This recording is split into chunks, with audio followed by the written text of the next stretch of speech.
Welcome everybody to the Cannabis Review. We've got a brilliant end of year special for everybody now. Today, we're going to go over the top 5 moments in global cannabis of 2022. And to do that, I'm delighted to be joined by 3 of the leading voices in drug policy and cannabis policy movement in Ireland. Starting up in your top right corner is Natalie O'Regan. How are you keeping, Natalie? All good, enjoying the Christmas break so far. Delighted to hear that. Next below that is Ryan McHale from Crainn. How are you keeping, Ryan? Very good. Thanks, Alan. Thanks for having us today. Delighted to have you on, mate. You guys have been very busy this year in Ireland. And last but not least is Brendan Minish from Crainn as well. How are you keeping, Brendan? Oh, good. Yeah, it's been a good year so far. Very productive. A lot's happened, and we have a bit to talk about, which is great. We do indeed. Yeah, lots to talk about now. So the best thing to do is just get started off, and we're going to start off with our first topic. So we've chosen 5 of the most influential moments, we think, in both Irish and international cannabis.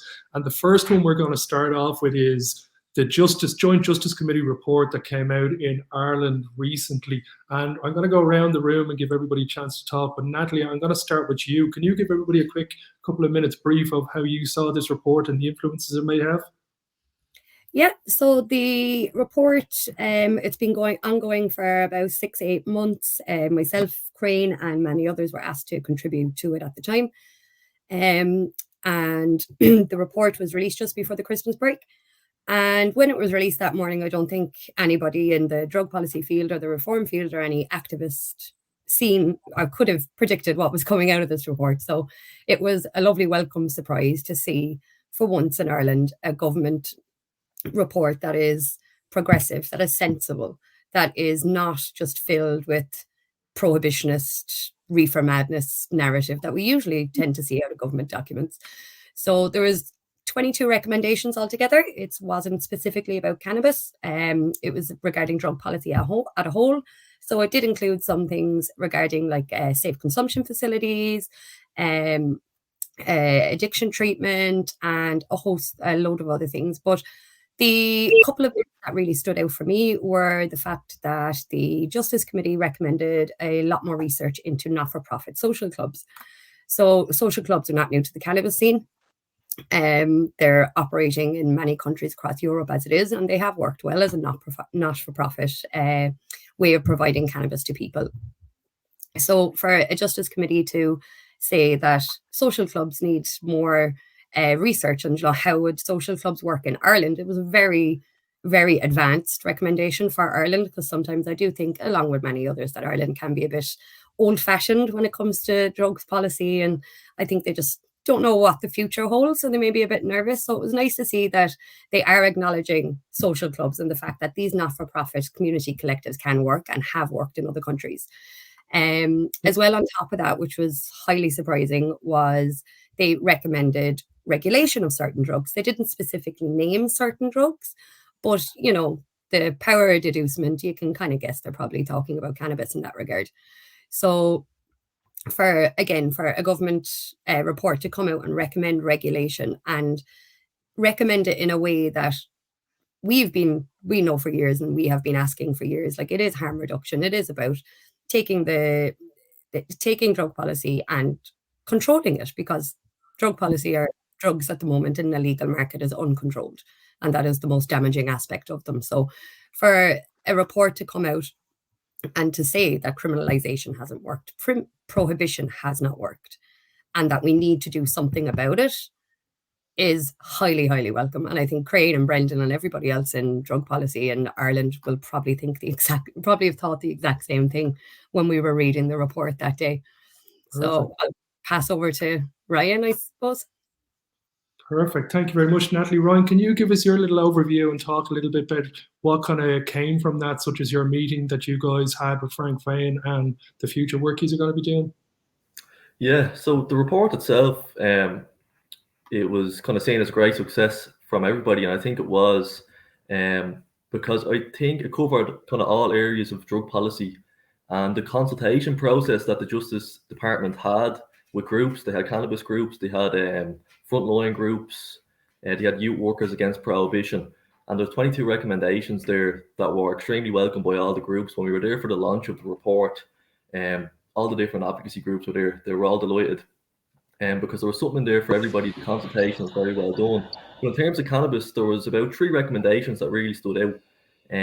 One of them was expanding the medical cannabis access program, which is definitely needed, and it's good that that's represented there. As Natalie said, the social clubs and the allowance of currently illicit substances to be grown for non-profit, and then the regulatory system. Now, all these aren't law yet, and it's not been enacted, but it will be interesting to see how the department responds, and that might be something we'll see now when the doll comes back in a couple of weeks' time. And in terms of the minister's response, I think when we met with the minister, this report wasn't published yet, so we didn't actually know the recommendations. But we are looking to engage further with the Department of Health and now discuss these recommendations that are actually out there now. So I think it's a good first step. I think it's extremely progressive, it's extremely wide-reaching, and if these recommendations can make it into law, then I think we will be seeing a bright future in terms of our drug policy climate going forward. Incredible. So, Brendan, you've been at this, I think, longer than most in Ireland. What was the feelings that you had from the report that was published? I was completely blindsided. I expected it to be the same as we'd normally see for these reports, where often the body of the document is actually pretty strong and they've encompassed carefully the views of all of the respondents, but then given them all equal weight. And in this one, it didn't. It actually came out, it made strong, clear recommendations, for which I'm very thankful. And what's more, and I went up to the launch of it, was James Lawless, who had chaired the thing, was very passionate about it. He'd put the work into this, he'd done his diligent work, and here he was representing it. So I think that was all very, very encouraging. This isn't a report that's just going to sit on a shelf. And from our perspective, those of us who wish to see change, it now takes us to a place where, 2023 is in part going to be about writing to our TDs to ask them what are they doing to implement the recommendations of the report. And that's a huge shift in terms of where we are in lobbying. I think the social club element's really important, and I think another interesting thing that kind of happened on the day, actually, that there was some political acceptance that you can't make black markets go away magically.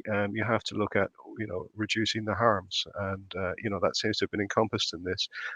Don't let the perfect be the enemy of the good. And I suppose, really that's the gist of it. The main thing I think about this report as well is that it's looked at the wider harms of drugs, and it wasn't open to us to look at, say, just cannabis on its own, nor should we. I think if we address the social harms across the spectrum here, we'll end up with much more sensible policy across a wide range of substances. Yeah, very well said. So point number 1 was the Joint Justice Committee report. Top story number 2, definitely for if you were living in Ireland, was Gino Kenny's bill that he brought to the Dáil. So, Ryan, I know you were doing a lot of work with this, and Natalie, I'm going to give you an opportunity to speak after. But Ryan, can you maybe tell us the importance of Gino's bill, the chances of it passing, and any little pertinent information that you'd have for the audience? Yeah. So Gino's bill is kind of a long time coming. I'm sure we're in the cannabis space. We've been waiting for I think about 2 years. It finally came in. Quite a simple bill that would decriminalise cannabis possession of up to 7 grams of herbal cannabis. Now it's quite moderate. It's not. I don't think it's the system that many of us want in the long term. And I think Gino was aware that he realises that this isn't the end all be all. I think in terms of passing, I'm not sure. I'm not sure if it will pass. It's kind of up in the air at the moment. I think with the way things are going with this justice report and kind of the Citizens Assembly, they might be looking for a more robust system than just decriminalisation. So they might actually take it another way. But it is important in the sense that it's part of this conversation that's starting to build. Gino's bill was introduced a little while back, the week after Labour Party introduced a motion on decriminalisation. This report came out then a couple of weeks after, so it's all kind of building into the national discussion. I don't think one report or one bill or one event is going to change things. I think it's a collective process of all these different things happening at the same time. So I think it's positive. And what's going to come of it, I don't know if it's going to pass. It might be amended heavily and include more kind of safeguards for regulation and things like that. But it's definitely a powerful step forward, and it increases the discussion and the kind of the quality of the discussion in the country. Yeah, for sure. It's part of the snowball that seems to be gaining momentum. Natalie, you were working on this a good bit. Have you got a brief little overview of any inside information for us? Yeah, so Gino's been working on to try and get something on the floor of the Dáil for over 2 years, I think. And in fairness to him, he put a lot of work in. He got a lot of doors closed in his face. He got a lot of feedback back that he had to change plans about 1 million times. But he eventually got there through determination and stubbornness and putting the work in there. What's the chances of it passing is anybody's guess. It is a private member's bill, so it is an opposition bill. So it would require the current government to side on with the opposition on this point, which usually doesn't happen, but sure, look, never say never. But even if it doesn't pass, that's not the end of it. Like this, the bill is on the Dáil floor. It is going to have to be debated on the Dáil floor. For that to be debated, we'll also get to hear politicians and elected TDs what their view is on this topic. They will have to stand up. They will have to vote yes or no against this at one point.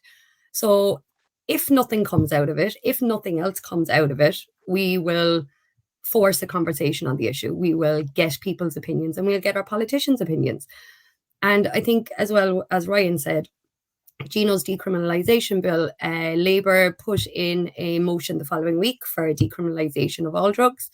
And then the Citizens' Assembly is coming up, this Justice Committee report. It's not an issue that can be ran away from anymore. It's not an issue that can be just put on the back burner and hope and pray that the politicians will not have to tackle it within their sitting term, that they can pass the buck to the next. So I think it brings the conversation to the floor and it forces people to have a conversation about it, if nothing else. So I do think it's an overall good thing. If it passes, all the better. If not, we still have 1 million more avenues that we can go through. Yeah, as we said, it's all part of this snowball that's gaining momentum. So moving outside of Ireland, our first two topics and first two stories were a Joint Justice Committee report, Gino Kenny's bill that was proposed in Ireland. So we all agreed when it came to the European story that there was only kind of 1 or 2 territories that you choose from, and was Germany and the Czech Republic. So I think we're going to lead into the Czech Republic first. How quickly do you think Prague are going to be able to get this industry up and running? Or do you think they're going to be able to get it done quicker than Germany? Start with you, Brendan. Yeah, I think the Czechs have been waiting to do this for a long time, and I think they'll hit the ground running. I think they are more flexible in terms of how they deal with and think about bureaucracy. And yeah, I'd say they'll be up to speed for a while, because the Czech Republic's been wanting this for quite a while. And I think it's going to feed also into the wider thing, that both at the European level and at the national level, a lot of politicians have a lot of catching up to do now with where popular opinion is, both in terms of whether drug policy in the round is working and what people want to see out of legal regulated markets. Yeah, couldn't agree with you more. Natalie, what are you thinking is going to happen with Prague? Do you think they're going to get there before Germany? I tend to agree with Brendan. I think you will be all very surprised, and Germany may be the last ones to regulate. But I do think that they will get there before Germany. I mean, their national drug coordinator is well clued in. He's up to speed. He knows what he's talking about from the outside, from my opinion. Like, he knows prohibition hasn't worked. He knows control of cannabis is the future and is the better approach to it. Like, they're after getting together a group of representatives from all areas of society, from police, customs, drug experts, the members of their parliament. So they are getting all views. They're not just listening to one side. They're getting the whole package. They're getting the whole views. And I do hope after this consultation, I think they said around March, I think that their plan for a regulated market would be finalised. So it'll be interesting to see what comes out of this. But I am hopeful. I do think that they have a good grasp of what needs to be done. And I think they will power ahead with it. Yeah, going to be very interesting to see. Ryan, do you see them being the European leader to get going first, or do you see any hurdles that may potentially happen for them? I think it'd be very interesting to watch. I think all eyes are on March for this consultation process to kind of be revealed what's going on there. I think in terms of roadblocks and stuff like that, I've seen there in the news recently, Germany are kind of getting a little bit caught up with themselves with international law and things like that. And that seems to be a kind of recurring issue in kind of global drug policy reform, that we always find ourselves getting kind of our hands tied with international law. I think the approach that the Canadians and the Americans took is probably the best approach for us Europeans to take, and just to ignore it and move on from it. It's notoriously difficult to try and change those international agreements on drugs, or any international agreement, just with the geopolitical nature of things like that. So it will be one to watch. I think you're definitely going to see more of this stuff with kind of EU or UN law coming up in the news, but I don't think it's going to stop it fundamentally. I think it's just going to be little roadblocks along the way, but it will be good to watch. The more countries that do it, the closer we get, you know. Yeah, very true. I think it's a perfect scenario of it's better to ask for forgiveness than ask for permission when it comes to creating your own policy in your own country, when it comes to the cannabis industry, as we've seen with Canada and America.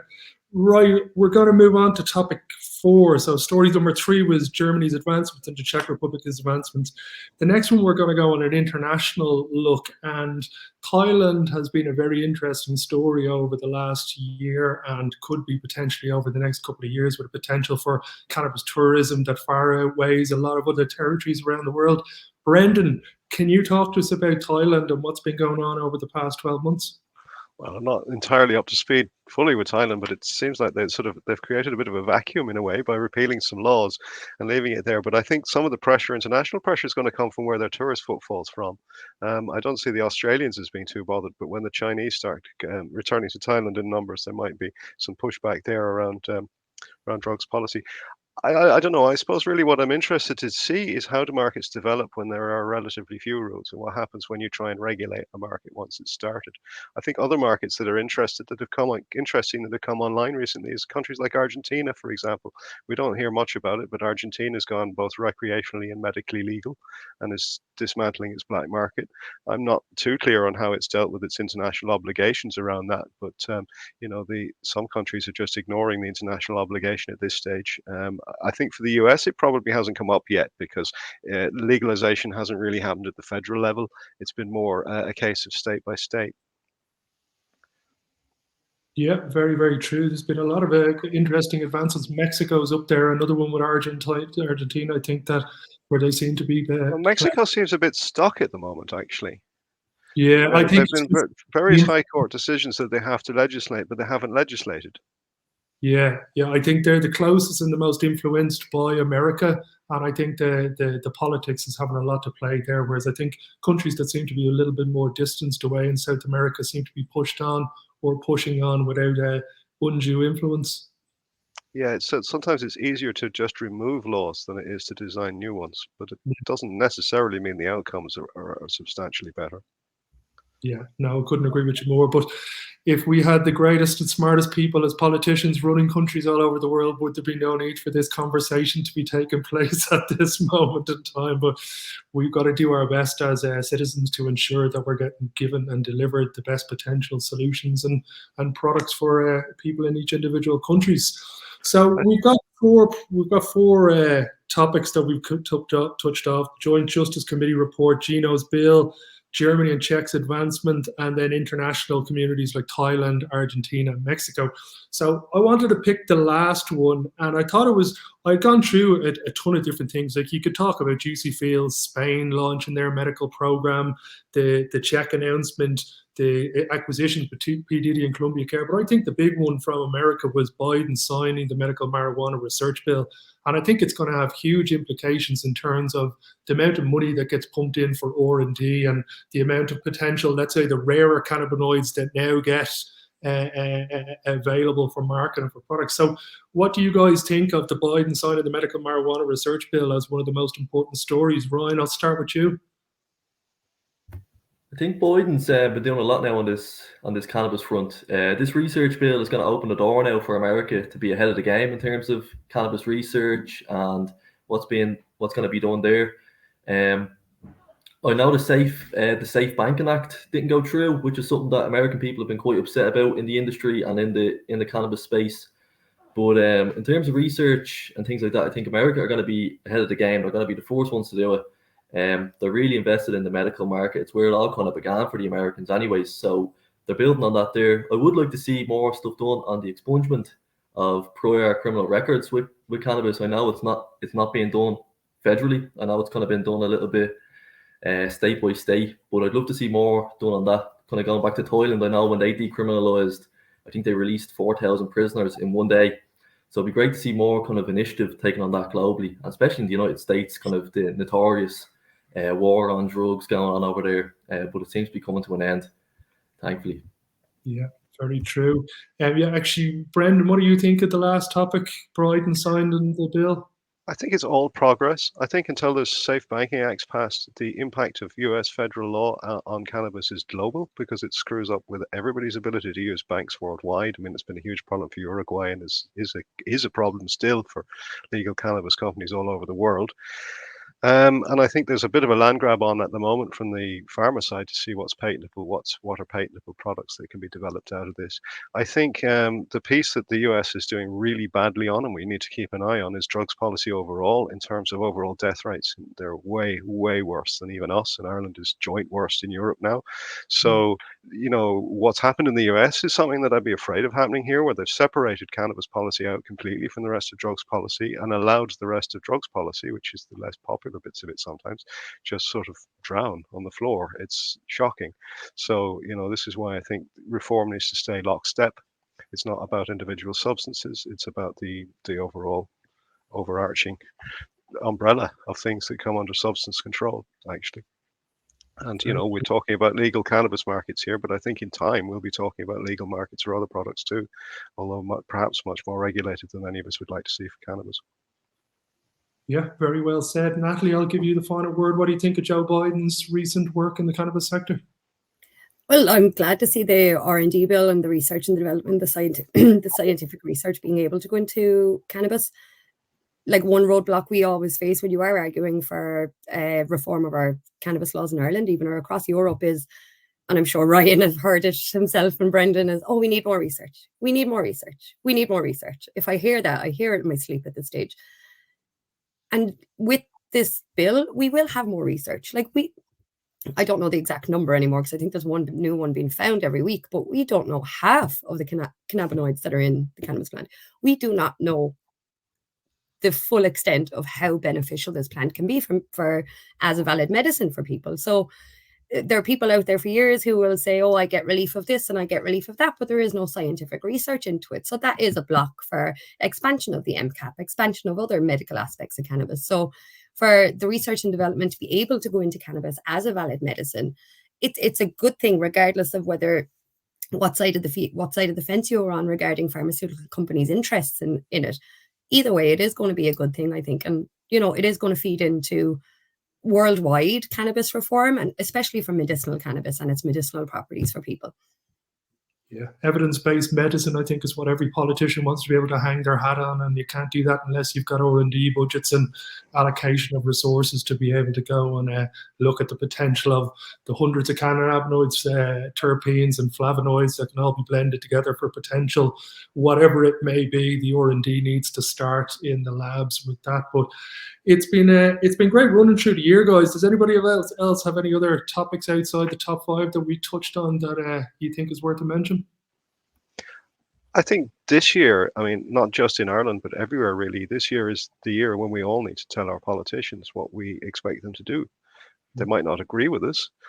Sometimes they won't reply, but we absolutely need to remind them that we're here, we're voting, and we care about these issues. Yeah, very well. And to that aim, Crainn, we hope to have some templates out for people to do to follow in the new year. And I hope other organizations will be doing the same, because there are a lot of nuanced positions in this reform fight, but we're all looking at the same, in broad brushstrokes, end goals, which are, safer societies and happier people. Yeah, agreed. The cannabis industry is so complex and nuanced that it takes years and years of research to be able to get yourself even remotely up to speed.